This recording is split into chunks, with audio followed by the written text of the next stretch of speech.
No, thanks so much for the invitation and to everyone for being here. And I don't want to sound too bold, but I was wondering actually if Suzanne might want to go first, because I think Suzanne's presentation might provide a really nice framework of what community bonds are and how they're working across the country. And then Laura and I can come in with sort of concrete example of how our two organizations are raising with community bonds. So if Suzanne and Mary, if you're both okay with that, I might defer over to Suzanne to kick off. Absolutely. Happy to do Great. so. So let me share my screen, folks. Um, and then I will quickly introduce myself. Toot. Okay, can you folks see the slideshow? Okay, amazing. Oh, no, not this. Oh, sorry, just give me one more second.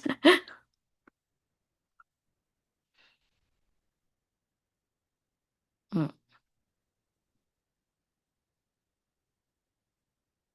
Huh.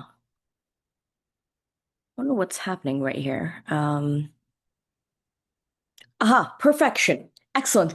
Hi, everyone. I'm Suzanne Faiza from Tapestry Community Capital.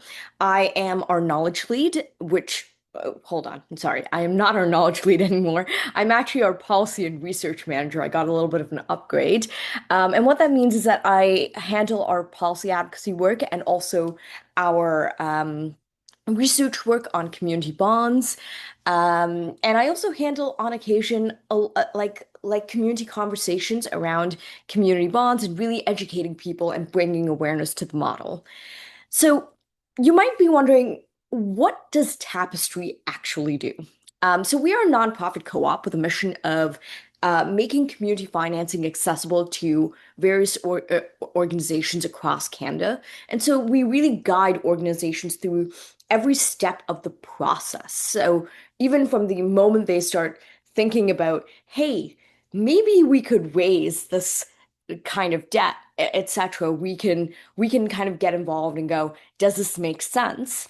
And then all the way down to administrate doing like the administration on the bond. So who sends out those T5 slips? Who sends out any of like the admin related things to investors? We kind of do that. So we kind of take organizations through kind of a four-step process. So planning and feasibility. Well, actually, even before planning and feasibility, there's some initial conversations, and then we move you into planning and feasibility, and then into structuring, and then into raising the bonds, and then into administration for the bonds over time. And so we've successfully advised and assisted um, a whole ton of community bond issuers now to raise over 135 million in community investments to fund various kinds of projects, whether it's affordable housing, renewable energy, which is actually where we got our start in this work, and arts and culture spaces. And now we're seeing more interest in things like childcare and long-term care, etc. And so, what is it that Tapestry is hoping to solve? So, we work exclusively right now with nonprofits, charities, and co-ops that want to acquire assets to scale their impact, but they need access to capital in order to do so. And then, on the other hand, what we've also seen is that Canadians want to invest their money in positive ways, and especially now locally. There is a large local investment movement that is kind of taking place, but they need information and investment opportunities and investment products available to do this. And so this is our solution. It's called a community bond. And essentially, it is a loan. It is nothing fancier than that, and it's a loan that you make that you actually make into an organization. So why by buying a community bond, you're really just lending money to an organization directly for a certain value, term, and rate, right? So say a value of $1,000 for 3.5%, that's the rate, and a term of, say, anywhere between 3 to 7 years, right? Those are typical community bond terms. And in terms of rates, they range between 2.5 to 4.5%, especially in affordable housing. It gets a little bit higher when we're thinking about things like renewable energy, etc.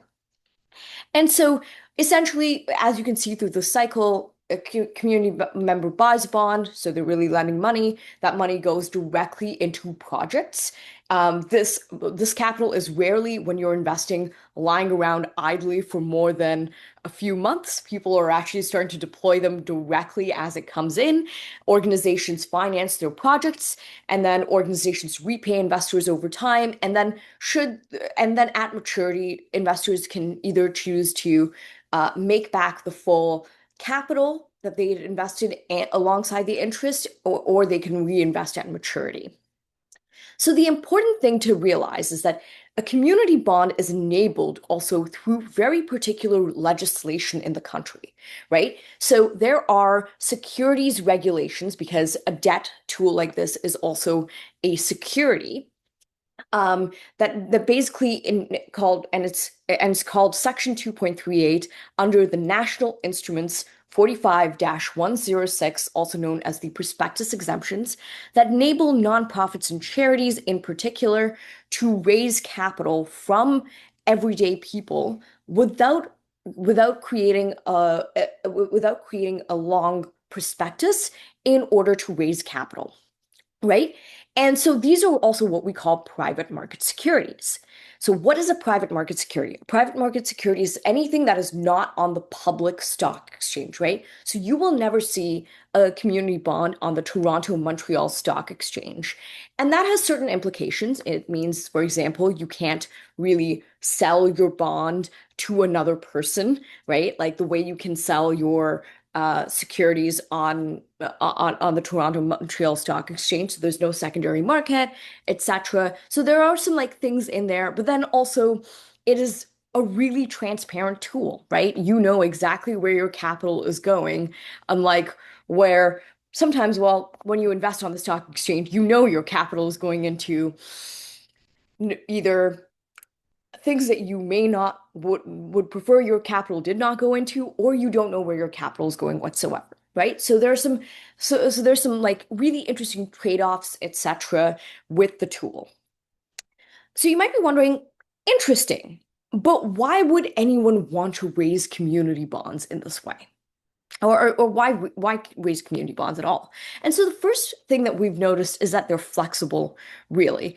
So organizations are the ones setting the terms of the loan. So this is really rethinking as like who, when they're borrowing, sets the terms. Typically, lenders are always the ones to set the terms, but in this case, organizations are the ones to do so.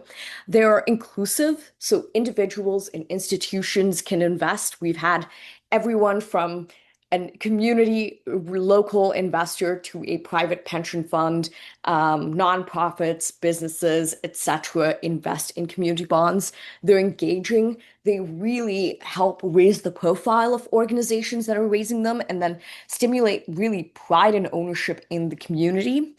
They are efficient, so they are often faster than traditional donation campaigns, and in times of unfortunate capital constraint on government sides, they can be faster than securing certain types of financing and other donation campaigns. They're generally oversubscribed, so we tend to find that all of our campaigns have met their goals so far, and they're scalable. So they're not just meant for a single project. You can certainly raise community bonds for a single project, but what we see is that they are often used by organizations that have a portfolio of projects now under their command that they just need to raise capital for, deploy quickly, etc.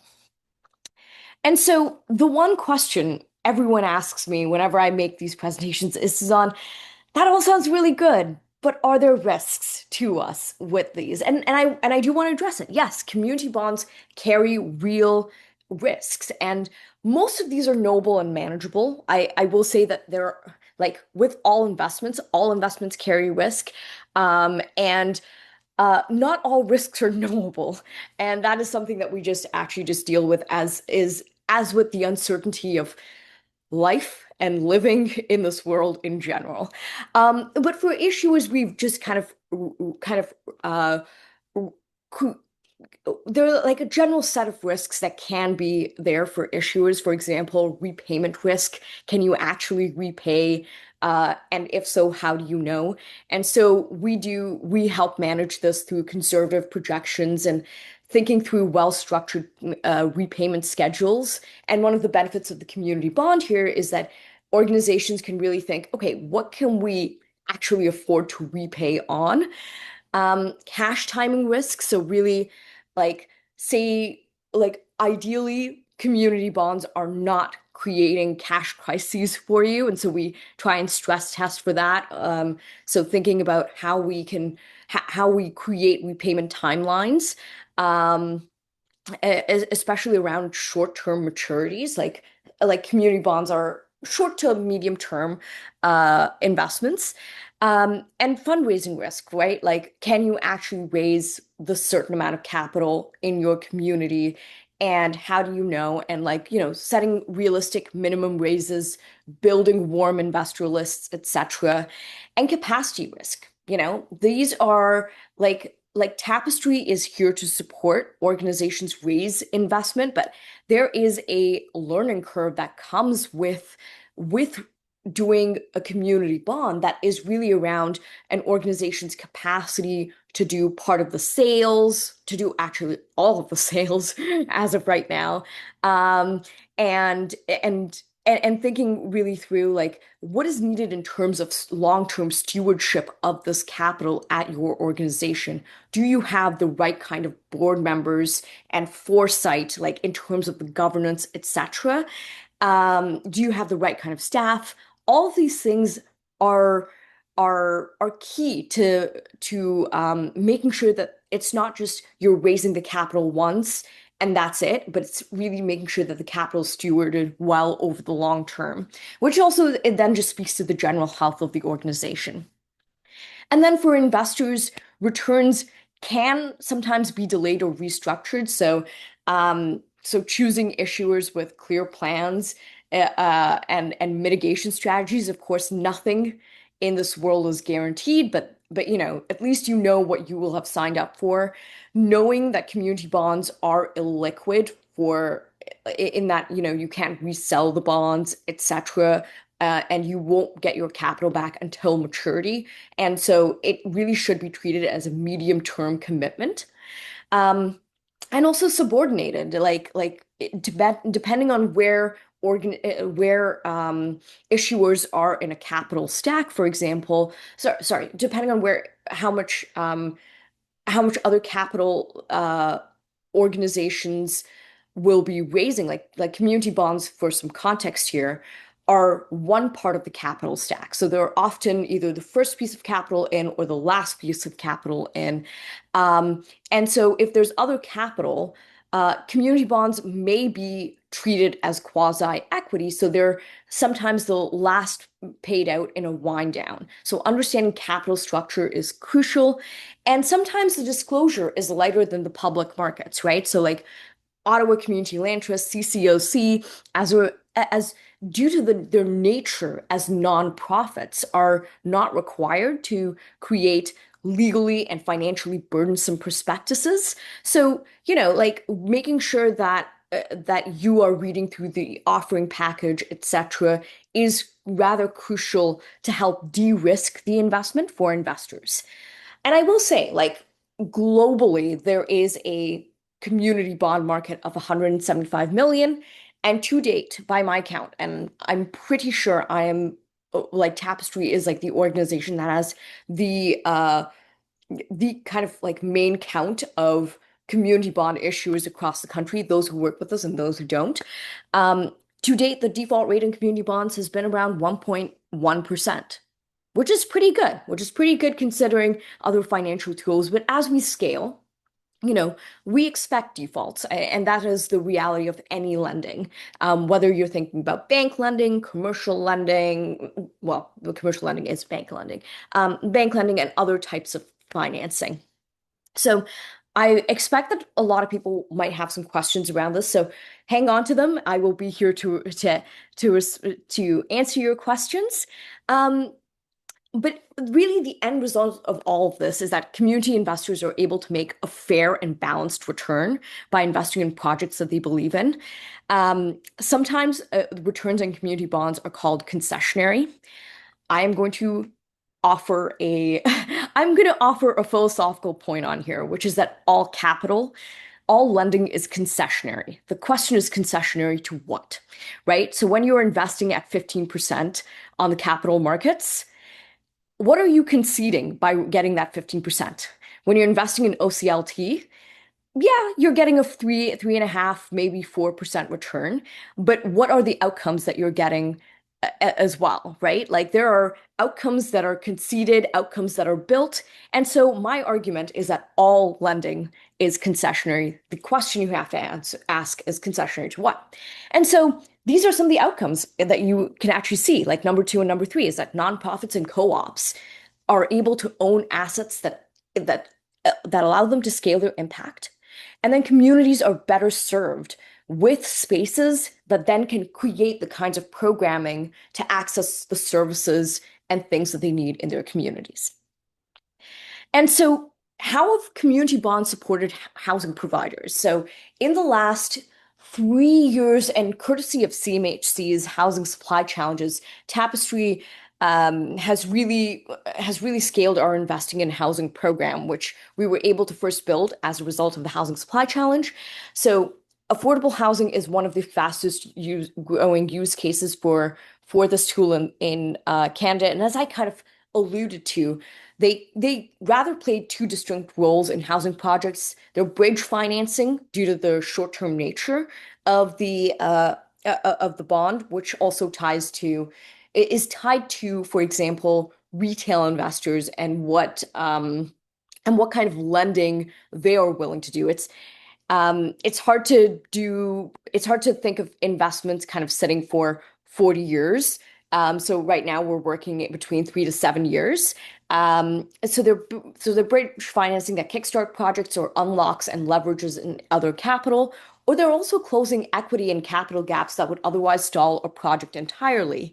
Um, and flexibility and affordable terms are really like the key that allow issuers to raise capital that is affordable, yes, and matches their project timeline. But really, the key is like allowing them to recycle capital multiple times. So really unlocking that time value of money, as economists like to put it, like really making that capital useful multiple times over before it even matures. So this makes community bonds a practical tool for small and medium-sized housing providers who need to move quickly, layer financing creatively, and really meet their mission of retaining community ownership over the long term.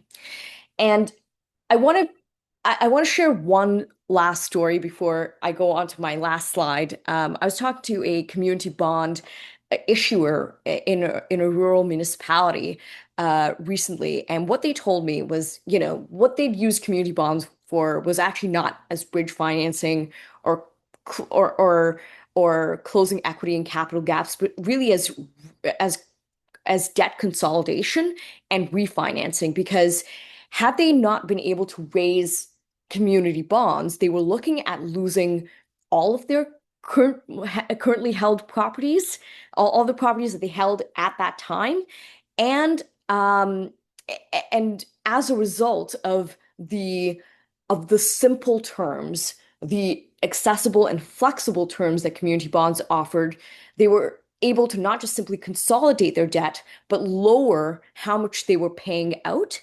the savings from that enabled them to then buy another property, put a down payment on another property, thereby securing more properties in community ownership and moving them now from being a volunteer-led, board-led uh, organization in the county that they're operating in to now actually bringing in anywhere between 3 to 4 staff. So they went from being a volunteer-led organization to now being a staff-led organ. They're moving towards being a staff-led organization that will be an employer in their county, which is really exciting to see what is potentially possible with each of these. Um, and just kind of looking at it as a final piece, like writ large, like there have been 33 plus issuers, over 170 million raised. It's not just in Ontario, it's in Quebec, where community bonds were first raised, actually. Now in BC, now in Nova Scotia, and in other provinces as they're coming in. It it's also been across various sectors, as I've mentioned. Um, and over like Tapestry kind of has around 4,300 plus counting investors, but kind of the global count is like 6,200 or 6,300 investors. And at minimum, through Tapestry's count, we've returned over our issuers actually have returned over 20 million in in interest payments, and really thinking about how this tool can build locally rooted finance when we think about a community wealth building perspective, and also uh, helping build community wealth in more than one way. So, building assets, building returns, and building outcomes altogether. And that is where I'll pause because what I'll hand it over to Mike and Laura, who will actually then put this all of what I've said into far more context. But thank you so much for your time. And I'm looking forward to your questions. Thanks so much, Suzanne. And maybe, okay, so I will jump in here and share my screen. Can everybody see the joint presentation from OCLT CCOC? Yeah, seeing thumbs up. Excellent. I'm going to try to minimize that a little bit, but I'll leave it here. Sorry. And start at the beginning. And this is a joint presentation, so I'll kick it off and provide some introductions. But you'll hear from both myself and Laura from CCOC as we go. So that was a great setup. Thanks, Suzanne, for kind of walking through what community bonds are, but also the ideas behind them. And of course, it is a tool that both ourselves and CCOC are utilizing. Last September, we launched a campaign, and really pleased to share a bit about that campaign and what it's doing here, right here in the National Capital Region. Um, so I think, your working group has been working on this issue for many months and probably many years for many of you. So the data on this in the next slide is not new to any of you, but grounding this in the current realities here in Ottawa. We know that in 2020, our city did declare a housing crisis and a homelessness emergency. And there's different pictures of what that looks like, right? We know that we are building new affordable housing, but for every new unit that gets built, the data has shown that we lose 31 other rental units that had been available for $1,000 or less. And those are being lost to, sometimes the rent evictions and dem evictions that we often read about, but it's also just rent increases because of, between tenancies, there is no rent control. And we see significant increases. Maybe it's a little softer right now, but certainly in the last 5 years, we've seen some dramatic increases. And we know that there is a supply shortage, especially on the affordability side. Units that are meeting people for to enable them to only allocate 30% of their income. There's a significant shortage of those units, and so here in Ottawa, we need to create at least between 57 and 8,500 housing units for those low and moderate income segments of our population in the next few years. And so we believe that the community can be and is already, but can be an even bigger part of the solution for this. So we know that on the supply issue, we need to build more mixed income, and that includes affordable homes. And we believe that there are a lot of affordable homes today that are at risk of being lost. And so what can we do to try to preserve, and in many cases then try to acquire those buildings, and remain and keep them as affordable in perpetuity. And our two organizations, both as nonprofits operating in a non-market space, believe that we're well positioned to help in delivering that with community support. So last September, the two organizations, we co-launched a campaign, a Housing Forever Bond. So basically, Housing Forever Bond is our naming of the community bond concept that Suzanne walked through. And what are we doing? But we are raising capital right here in the capital. And so the Ottawa Community Land Trust, or OCLT, and Centretown Citizens Ottawa Corporation, or CCOC. We envision raising this capital in order to acquire and build more affordable homes, to place these assets under community ownership forever. And with anybody's investment in Housing Forever bonds, and that includes your potential investments, we can make affordable housing in Ottawa a reality. And because of its non-market or non-profit ownership, it can remain as affordable forever. So just one slide on OCLT, and then I'll turn it over to Laura. The Ottawa Community Land Trust, and as Mary said, it was great to join many of you about a year or two ago. So some of you know this history, but the Ottawa Community Land Trust, we are still a relatively young organization in the city. We turned 5 this year, but we were created in 2021 explicitly to grow a community-owned portfolio that we don't necessarily aspire to operate, but to make available to experienced operators within the affordable, within the supportive, within the co-op housing space, in order to help us grow collectively that non-market housing sector.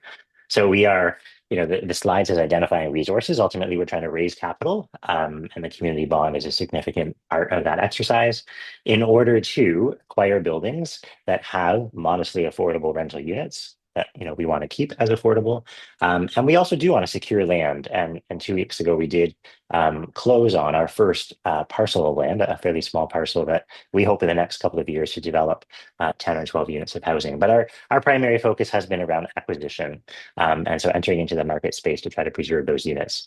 And like I said, our focus then is on asset management and maintaining them as in good condition over many years. But not to enter into that space of operations because we have excellent operators in the city. And so we're trying to help them grow by offering more units. And so aspire to partner with, and I'll chat in a few minutes about one of those examples, but a partnership with, or a lease to experienced nonprofit and co-op operators. So that's sort of in one slide, a bit of a nutshell, what our mission is and the ways in which we carry out that mandate. And with that, I'll turn it over to Laura to introduce CCOC. Right. So CCOC, we are a nonprofit housing provider in Ottawa. We've been around for a little over 50 years. So fun fact, we were created at the same time as the Centretown Community Association. We kind of came from the same group of people. So if you go way back, we're like sisters. Yeah, so we've been around for a while. We have 1,685 homes in Ottawa, and CCOC owns and manages these properties. So we do the full thing. We own them, we manage them, we're the landlord. But we are not supportive housing. Sometimes folks think that we are. CCOC houses folks that, for the most part, are living independently, although we do have partnerships that support about 10% of our tenants. So there are some of our tenants that are receiving additional supports. And we offer mixed income housing. So this means that about half of CCOC tenants receive some form of subsidy. This could look like a portable rent subsidy. It could be rent geared to income. It could be below market rents. Kind of depends on when the building was built and the agreements that were in place. But about half of our tenants receive a subsidy of some variety, and then the other half of tenants are paying rents that are closer to market rents. But everybody lives in the same building, in the same property, receives the same services across our properties. Yeah. And we are mainly in Centretown, as our name might suggest, but we do have properties in other neighborhoods in Ottawa, in Westboro, in Overbrook, in Lowertown. Yeah, but mostly concentrated in Centretown and the downtown area. Yeah, and then we are trying to build more because CCOC's mission is to create, maintain, and promote housing for low and moderate income folks. So we do need to create more. And we know, as Mike and everyone has been saying, we are in a housing crisis. So we do need to create more housing, um, as well as maintaining our existing stock. So we are working on developing an additional 200 homes right now, and I will share more about that as we get further into what we're hoping to do with the community bonds. Thanks. Okay, great. So I think that I don't think we need to spend a lot of time on this slide.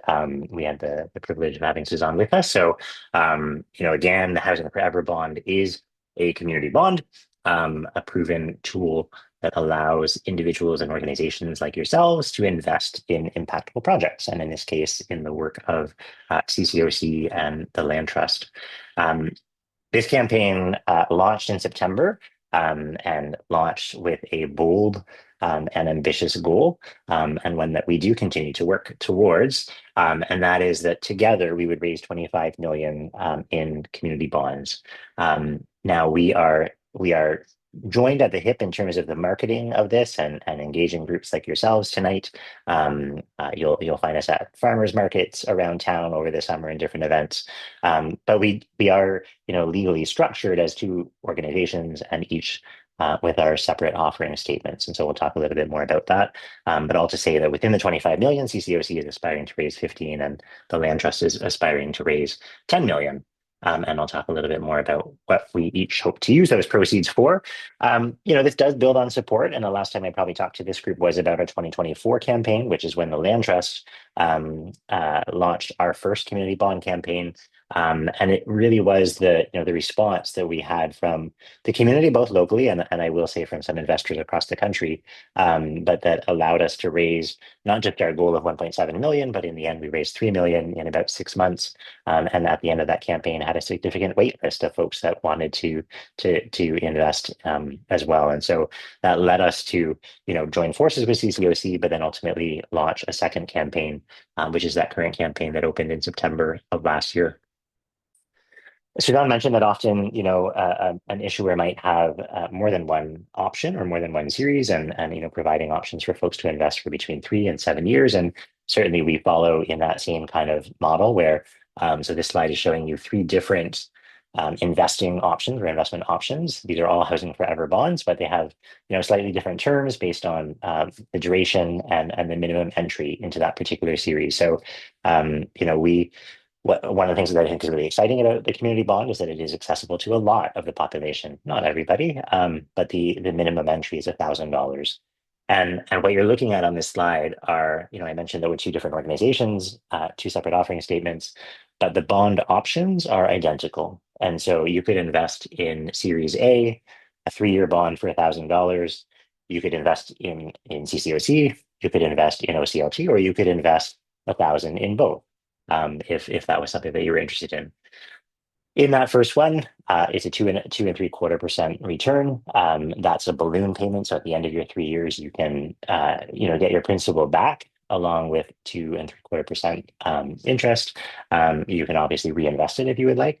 In Series B and C, the returns are a little bit higher, 3 or 3.5%, and then that's paid out on an annual basis. And so Series B, minimum entry of 5,000 over a 5-year period, and Series C for more maybe institutional or higher folks with a little bit more net wealth of 50,000 minimum entry.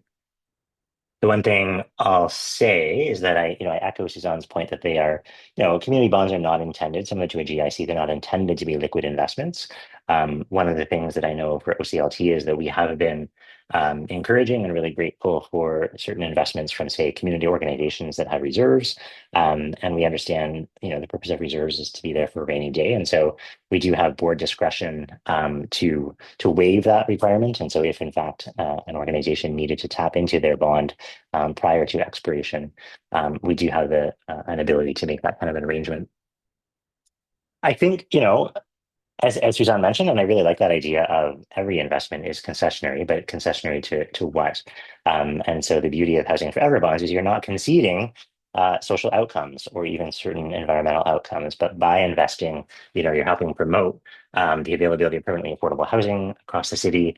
You're preventing displacement of tenants in the case of acquisitions.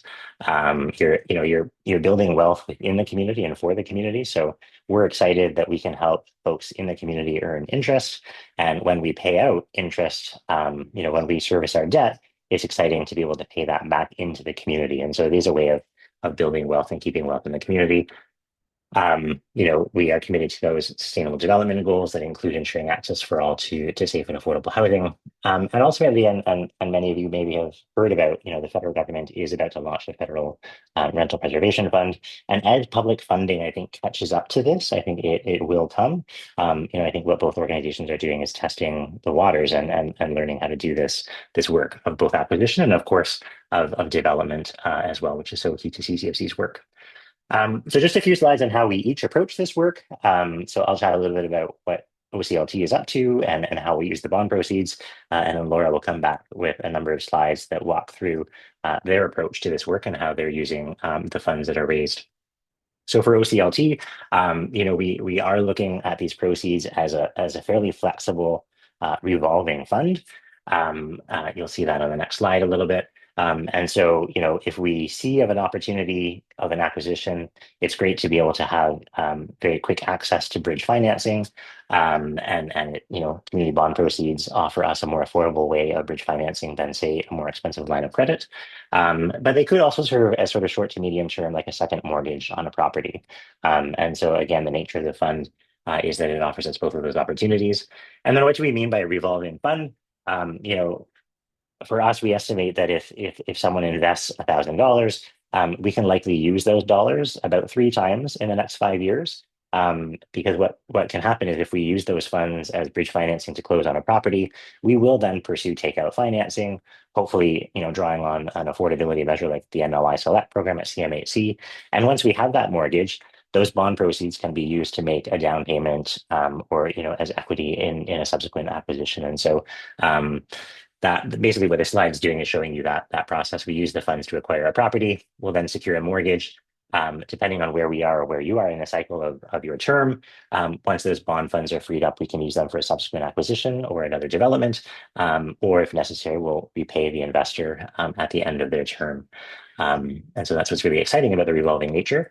So just quickly, we started this work in 2023 when we bought our first 6-unit apartment building. We launched that first campaign in the spring of 2024. And to this day, this property is now still 100% financed by community bonds.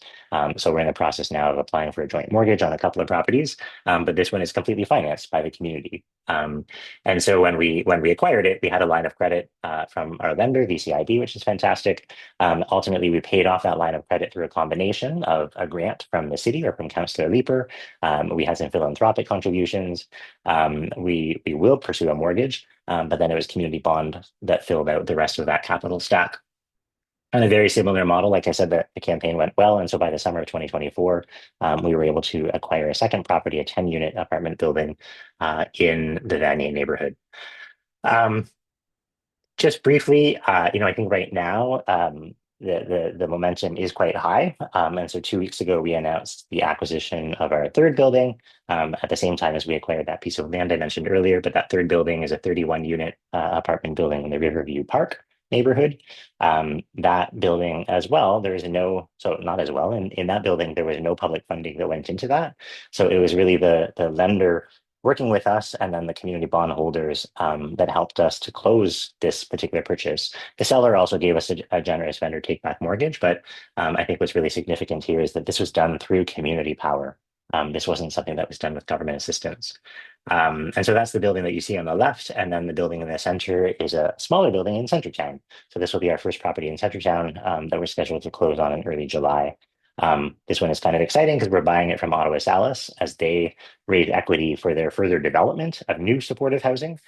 They are selling some of their smaller properties, and we're acquiring one of these to make sure that asset stays in community hands. But similar to the vision that I outlined earlier, we will lease that to Matthew House to operate. And so we won't operate the building, but we're making a long-term affordable lease available to Matthew House. And that too, there's some philanthropic capital coming into that, but there is no government funding. we're in the process actually today, the last couple of days, of negotiating a new another acquisition in the Lower Town neighborhood, and hope to have some exciting updates on that one. But I think what we're trying very hard to do is ensure that when investors invest with OCLT, and I'm sure CCOC is the same, but that we use that capital right away. And we know that investors are looking to make an impact with a community bond, and we're committed to using those proceeds as quick as we can, to help ensure that there's more affordable housing in the city.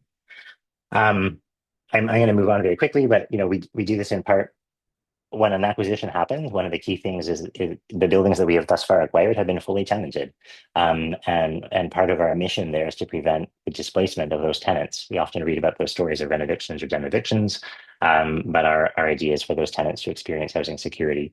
And so these are our two tenants from our first and second buildings who commented on the value of being able to stay in their neighborhood, to be able to stay in their home where they had started a garden, where they've been able to get to know the neighbors, and to continue those community relationships.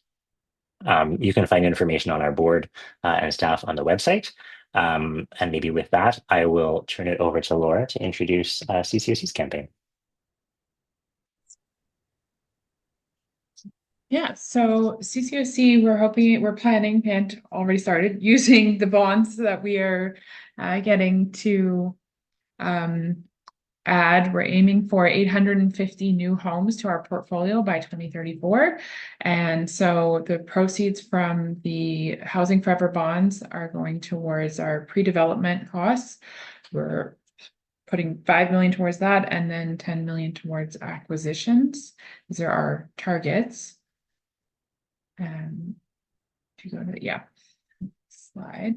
So for acquisitions, similarly to the land trust, we're looking to use any bond proceeds as a low interest second mortgage to finance a property acquisition. So CCOC we have built a lot of our buildings, but we also have acquired some of them, and in a similar fashion, maintaining the tenancies and just preserving affordable housing. So that is one of the ways that we are hoping to use the bonds.